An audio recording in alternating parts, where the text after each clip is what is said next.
नमस्कार साथियों, tricks of the day में आप सभी का स्वागत है। फ्रेंड्स, आज का जो क्लास है बहुत ही इम्पॉर्टेंट होने वाला है क्योंकि हम आज बात करने वाले हैं भारतीय संविधान में दिए गए प्रस्तावना के बारे में। यहाँ से आपको हर एक साल क्वेश्चन एग्जाम में देखने को मिलेंगे। तो सबसे पहले हम बात करेंगे, इसके कॉन्सेप्ट को क्लियर करेंगे, वो भी ट्रिक की मदद से आसानी से याद करेंगे। पूरा प्रस्तावना कभी नहीं याद करेंगे, बस ट्रिक की मदद से जो जो क्वेश्चन पूछे जाते हैं, जो संभावना है कि आपके एग्जाम में पूछे जाएंगे, उनको ट्रिक की मदद से याद करेंगे। इतना याद कर लेंगे कि आपका कॉन्सेप्ट क्लियर हो जाएगा, आप कभी इस चीज़ों को नहीं भूलेंगे। उसके बाद हम देखने वाले हैं जो भी अभी तक के पेपर में आपके पूछे गए क्वेश्चन, उसको भी लास्ट में आप सॉल्व करोगे। हम क्वेश्चन आपको बताएंगे कि ये क्वेश्चन आपको इस ईयर में पूछे गए हैं। यूपीएससी और पीसीएस जो भी क्वेश्चन पूछता है उसको हम दिखाएंगे आपको लास्ट में, आप खुद उसको सॉल्व करोगे ये क्लास देखने के बाद। तो चलिए बिना टाइम वेस्ट किए प्रस्तावना के बारे में बात भी कर लेते हैं। तो देखो, प्रस्तावना आखिर है क्या, उद्देश्य का क्या है, तो दोनों आपको याद रखना है, दोनों एक ही चीज़ है।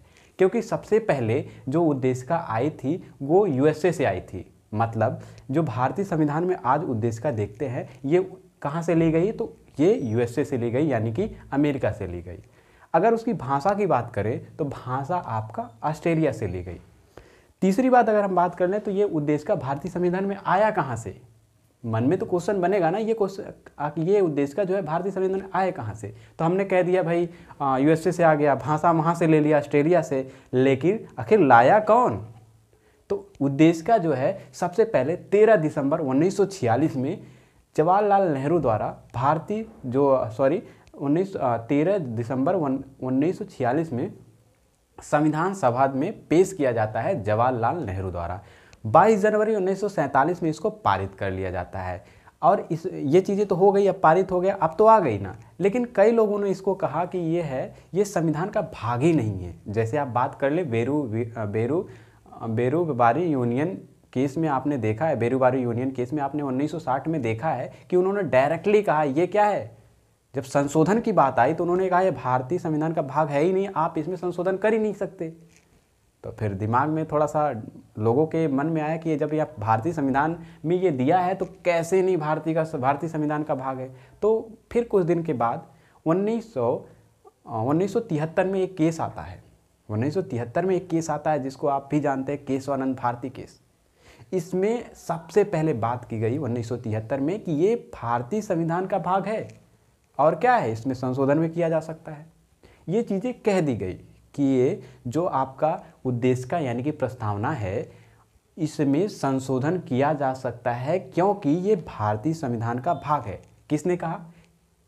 केशवानंद भारती बनाम केरल राज्य।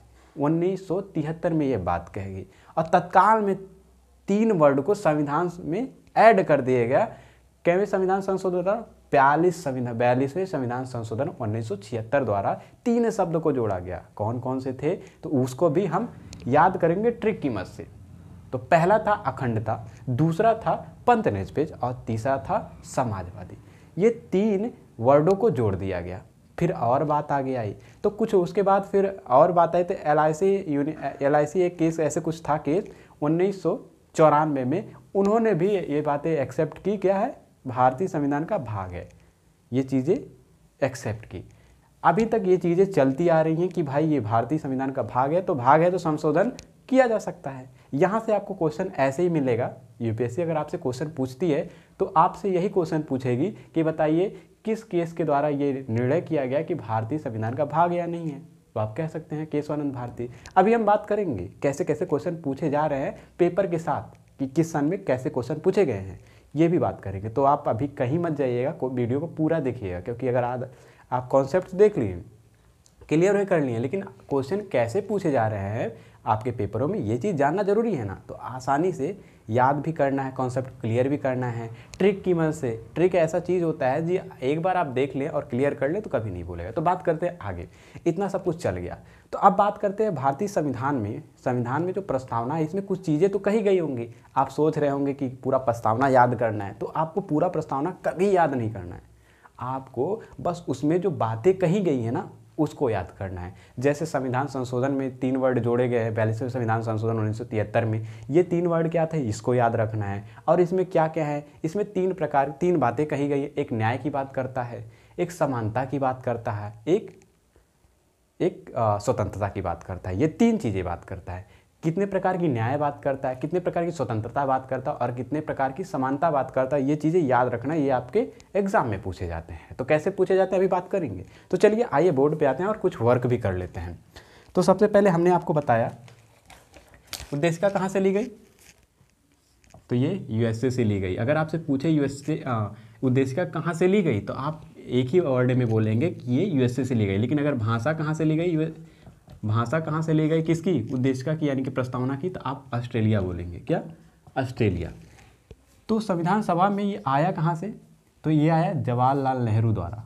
जवाहरलाल नेहरू द्वारा कब पेश किया गया, 13 दिसंबर 1946 में संविधान सभा में पेश किया गया और 22 जनवरी 1947 में ये पारित भी हो गया, पारित हो गया। ठीक है, इतनी चीज़ें।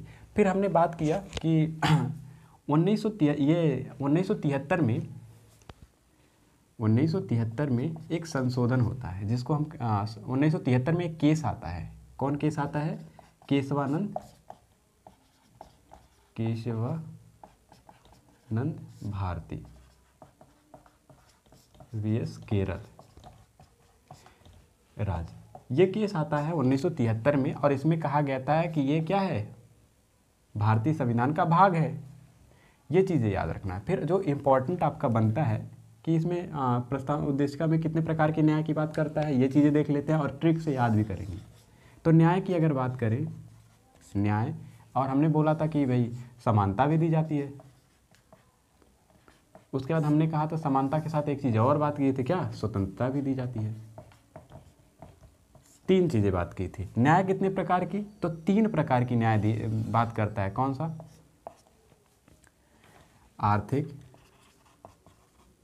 आर्थिक न्याय, दूसरा राजनीतिक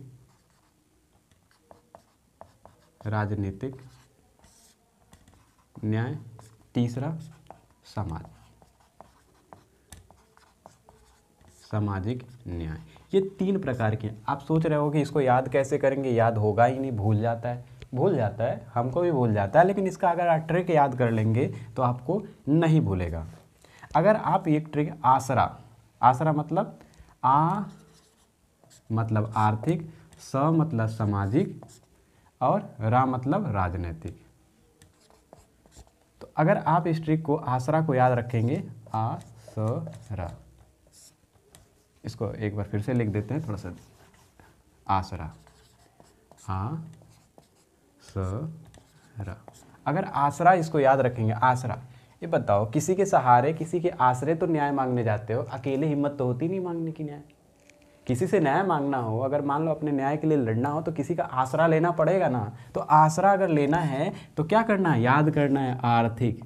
पैसा खर्चा होता है न्याय मांगने के लिए ना, होता है भाई। कहीं न्याय जाते हो, घूस देना पड़ता है न्याय के लिए, वकील को देना पड़ेगा, कई लोगों को देना पड़ता है, तब जाके न्याय होता है। तो पहला ना आर्थिक यानी कि पैसा, सामाजिक, उसके बाद सामाजिक न्याय, सामाजिक स से याद करिएगा सामाजिक, अ से याद करिएगा आर्थिक, फिर राजनीतिक। ये 3 चीज़ें याद करना है आपको। आ से याद करना आर्थिक, स से याद करना सामाजिक और रा से याद करना राजनीतिक। ये 3 चीज़ याद करना। कितने प्रकार की, अगर आपसे बात करेगा संविधान की प्रस्तावना में कितनी प्रकार की न्याय की बात करता है, तो 3 प्रकार की न्याय की बात करता है। ये चीज़ें आपने क्लियर की यहाँ। फिर समता की बात कर रहे हैं। समता से आप याद करिएगा, समता में क्या, कितने प्रकार की समता, 2 प्रकार की समता। कौन कौन सी, अवसर और प्रतिष्ठा। अब बताओ, अगर हम आपसे याद करें, कोई समस्या नहीं होनी चाहिए। अरे हम किसी से कोई बात कहते हैं तो हम यही बात करते हैं ना कि आप समान हो, आप इनके समान हो, आप उनके समान हो, आप पता नहीं किसके किसके समान हो। तो वही बात है, समान आप से याद कीजिएगा। समानता कितनी प्रकार की, समता 2 प्रकार की। कौन सी, अवसर और प्रतिष्ठा, पाव से प्रतिष्ठा। फिर स्वतंत्रता आपको 5 प्रकार की दी गई है। ये तो 2 प्रकार की समता आपको दी गई, 5 प्रकार की स्वतंत्रता। सबसे पहले धर्म की, फिर दूसरा अभिव्यक्ति की, तीसरा विचार की, धर्म अभिव्यक्ति विचार और धर्म उपासना, धर्म अभिव्यक्ति विचार उपासना और विश्वास। विश्वास,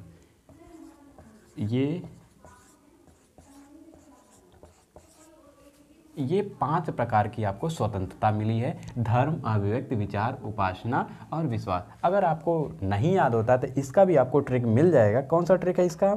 धर्म में बीबी आओ। क्या इसका ट्रिक आपका होना चाहिए? क्या ट्रिक, इसको कैसे याद करेंगे? ट्रिक, धर्म में बीबी आओ। अब धर्म से आप धर्म ही याद कीजिएगा, मैं को छोड़ दीजिएगा। बी से आपको याद रखना है विश्वास, और बी से याद करना है आपको विश्वास, और बी से विचार, और आ से अभिव्यक्ति। इतनी चीज़ें याद रखना है। ट्रिक क्या है? धर्म में बीबी आओ। अब यहाँ से यहाँ लिख देते हैं धर्म बी धर्म। चलिए यहाँ ट्रिक नहीं, ट्रिक है यहाँ लिखने में समस्या होगी, इसलिए आप यहाँ से याद रखिए धर्म में बीबी आओ। धर्म से धर्म हो जाएगा, मे को छोड़ देना है, बी से विचार, और बी से विश्वास, और आ से अभिव्यक्ति। एक बात बताओ, किसी भी, अगर आप किसी भी धर्म में जाने की बात करोगे, किसी भी धर्म में बात करोगे जाने की, तो सबसे पहले अपने विचार रखोगे ना कि इसलिए हम जा रहे हैं उस धर्म में। फिर अगर विचार रखोगे तो अपनी बातों को तो रखोगे, किसी से कुछ बोलोगे, अपनी मन की बात बताओगे ना, व्यक्त करोगे ना, तो अभिव्यक्ति हो गया। उपासना, अरे जब धर्म में जा रहे हो, पूजा पाठ करोगे, उपासना करोगे ना, तो उपासना। ऐसे इसको याद कर सकते हो। नहीं याद होता है, धर्म में बीबी आओ, सिंपल सा, धर्म में बीबी आओ।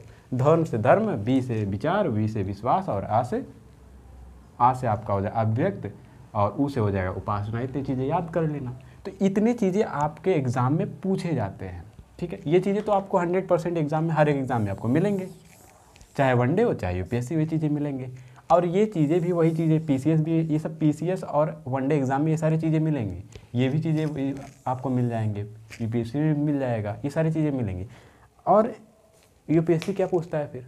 यूपीएससी आपको स्टेटमेंट वाइज क्वेश्चन पूछते हैं। जैसे आपसे केशवानंद भारती केस से संबंधित क्वेश्चन पूछ लेगा बताओ सर क्या है, आपसे पूछ लेगा बताओ भीमराव अम्बेडकर ने क्या बोला था प्रस्तावना को, क्या बोला था? जैसे भीमराव अम्बेडकर ने प्रस्तावना को यही बोला था ना कि यह पवित्र दस्तावेज है। स्टेटमेंट ऐसे ही बनता ना, पूछेगा भीमराव अम्बेडकर, एक स्टेटमेंट दे देगा कि भीमराव अम्बेडकर संविधान की प्रस्तावना क्या बोला, तो उन्होंने बोला पवित्र दस्तावेज। क्या है? पवित्र दस्तावेज है। तो प्रस्तावना क्या है? पवित्र दस्तावेज है, जो भारतीय संविधान में वर्णित प्रस्तावना है। भीमराव अंबेडकर इसके बारे में क्या सोचते थे? इन्होंने कहा यह एक पवित्र दस्तावेज है। तो और लोगों ने भी कुछ बोला था, तो और लोगों ने क्या बोला था? के.एम. मुंशी के नाम सुना होगा आपने, के.एम. मुंशी का नाम सुना होगा, के.एम. मुंशी। इन्होंने भी कुछ चीज़ें बोली थी। इन्होंने कहा था के.एम. मुंशी ने कि यह जन्म कुंडली है। बताओ यार, जन्म कुंडली है। इन्होंने कहा, के.एम. मुंशी ने कहा यह जन्म कुंडली है। ऐसे ही क्वेश्चन आपको मिलेंगे। बी.आर. अम्बेडकर ने कहा पवित्र दस्तावेज है, के.एम. मुंशी ने कहा यह जन्म कुंडली है। और लोगों ने कहा, सुभाष कश्यप का नाम आपने सुना होगा, अगर नहीं सुना होगा तो कोई बात नहीं, सुभाष कश्यप। इन्होंने क्या कहा? इन्होंने, सुभाष कश्यप ने कहा यह संविधान अगर आत्मा है, संविधान अगर आत्मा है, संविधान अगर आत्मा है तो ये क्या है? संविधान अगर आत्मा है तो प्रस्तावना, संविधान अगर शरीर है, संविधान शरीर है तो प्रस्तावना क्या है? प्रस्तावना आत्मा है। अब देखो, सुभाष कश्यप कहते हैं संविधान अगर शरीर है तो प्रस्तावना आत्मा है। भाई संविधान एक बॉडी है ना, ये कहते हैं इनके हिसाब से संविधान एक बॉडी है, यानी कि शरीर है। तो उस अगर प्रस्तावना की बात करें तो प्रस्तावना उसका आत्मा है, ये कश्यप जी कह लेते हैं। और लोगों ने कुछ कहा, तो और लोगों ने क्या कहा? और लोगों ने ये कहा, देखो जब एक केस और आता है, गोलकनाथ, आपने सुना होगा, गोलकनाथ बनाम पंजाब राज। पंजाब राज्य। इसमें 1900 आता है आपको, ये 1900। इसका बात अगर हम करें तो इन्होंने अब केरल राज्य बनाम केरल राज्य क्या है, गोलकनाथ बनाम पंजाब राज्य, इसकी अगर हम बात करें तो 1967 में आता है, 1967 में आता। और इसने कहा था इसके बारे में कि यह संविधान की आत्मा है, संविधान की आत्मा है। कहा था गोलकनाथ बनाम जो पंजाब राज्य है 1967 में, इन्होंने कहा था कि ये प्रस्तावना जो है ये संविधान की आत्मा है। ठीक है, ये चीज़ें हो गई। और उसके बाद अगर कोई चीज़ और बचती है तो एक चीज़ और आपका बचता है, ये चीज़ें हैं, कहते हैं विधिक निर्वाचन में सहयोग होगा। अगर बात करें इसका प्रस्तावना की, तो अगर कोई बात होती है संविधान में संशोधन की बात होगी या फिर कोई चीज़, ये सिंपल से ही आप समझ लीजिए, ये विधिक निर्वाचन में सहयोग होगा। क्या होगा? ये विधिक निर्वाचन में सहयोग होगा। अगर कोई विधि वगैरह निर्माण हो रहा है या फिर कुछ काम हो रही है, अगर प्रस्तावना की ज़रूरत पड़ी, कोई भी काम हो रहा है संविधान में या संशोधन हो रहा है या फिर कोई नियम कानून बन रहा है, कुछ भी हो रहा है, अगर इसकी ज़रूरत पड़ी तो इसका यूज किया जा सकता है, यानी कि विधि निर्माण में इसका सहयोग है। ठीक है, तो कई लोगों ने कई अपना राय दिया, तो हमको क्या याद रखना है? हमको बस इतना ही याद रखना है कितनी प्रकार की स्वतंत्रता है, कितनी प्रकार के न्याय हैं, कितनी प्रकार की समानता है, केरल कितने प्रकार की। अब ये देख लीजिए कितने संशोधन कब हुआ, पहली बार संशोधन कब हुआ, कितने वर्ड जोड़े गए, कितने शब्द जोड़े गए, ये चीज़ याद रखना है। केशवानंद भारती केस को अच्छे से याद रखना है, इसी के तहत 3 वर्ड जोड़े गए थे, ये चीज़ें याद रखना है। और 1-2 केस हमने डिस्कस किया, ये भी याद रखना है। अब हम बात करने वाले हैं कि कौन कौन से क्वेश्चन पूछे गए। तो चलिए मिलते हैं नेक्स्ट पार्ट में और इसमें बात करते हैं कि कौन कौन से क्वेश्चन किस एग्ज़ाम में पूछे गए, इससे रिलेटिव सन के साथ, प्रूफ के साथ, सब कुछ हम बात करेंगे। तो मिलते हैं नए पार्ट में। दोस्तों आज का जो पहला क्वेश्चन है आईएएस प्री 2021 में पूछा गया है। क्वेश्चन है 26 जनवरी 1950 को भारत की वास्तविक संवैधानिक स्थिति क्या थी? तो इसका राइट आंसर आपका संपूर्ण प्रभुत्व संपन्न लोकतंत्रात्मक गणराज्य होगा, यानी कि ऑप्शन बी सही है। नेक्स्ट क्वेश्चन की बात कर ले।